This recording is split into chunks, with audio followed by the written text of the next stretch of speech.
Isang mapagpalang araw, ang pangalan ko po ay si Rodrigo Arbareno III mula sa ika-4 na taon. At hayaan niyo po ako magbahagi ng 5 bugtong at 5 salawikain. Unang bugtong. Hindi tao, hindi hayop, pero may ulo, may katawan at may paa. Ang kasagutan ay lamesa.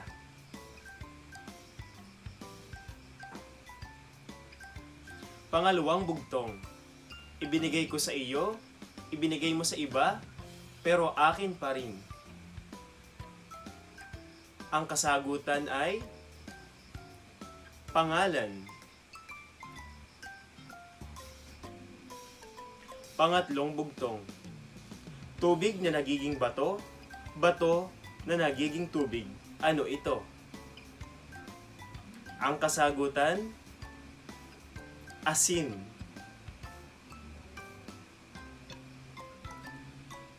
Pang-apat na bugtong. Sa maling kalabit, may buhay na kapalit. Ano ito? Ang kasagutan ay baril.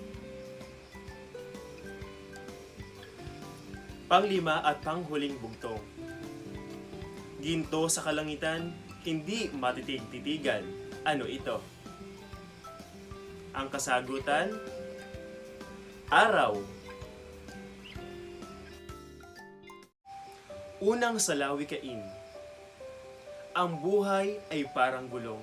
Minsan nasa ibabaw, minsan nasa ilalim.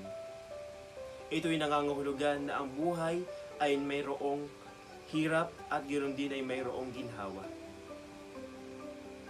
Pangalawang salawikain. Nasa Diyos ang awa, nasa tao ang gawa.